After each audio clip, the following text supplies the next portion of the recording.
भाजपकडून मध्यरात्री जवळपास 75हून अधिक एबी फॉर्मचं वाटप झालेलं आहे। मुंबई महापालिकेसाठी भाजपकडून थेट उमेदवारांना संपर्क करण्यात आला। बंडखोरांना गाफील ठेवण्याचा प्रयत्न भाजपने केलाय। बंडोबांना शांत करण्यासाठी कमी कालावधी असल्यानं भाजपने ही रणनीती आखली आहे। नाराज असलेल्या बंडखोरांना शांत करण्याची जबाबदारी आमदारांवर सोपवण्यात आलेली आहे। तर छोट्या सभा घरोघरी जाऊन या नाराजांची मनधरणी करण्याची जबाबदारी भाजप आमदारांवर असेल। तर भाजपकडून एबी फॉर्म वाटप करण्यात आलेली आहे। बंडखोरांना गाफील ठेवण्याचा प्रयत्न भाजपकडून झालेला आहे। 75हून अधिक एबी फॉर्मचं वाटप भाजपकडून झालेलं आहे।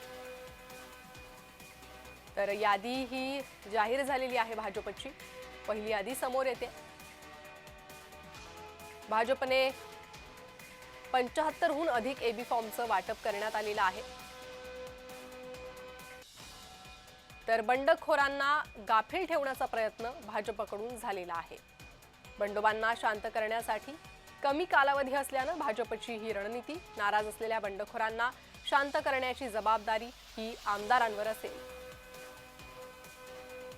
भाजपकडून थेट उमेदवारांना संपर्क करण्यात आला आणि हे एबी फॉर्म देण्यात आलेले आहे। मध्यरात्री जवळपास 75हून अधिक एबी फॉर्मचं वाटप करण्यात आलेलं आहे।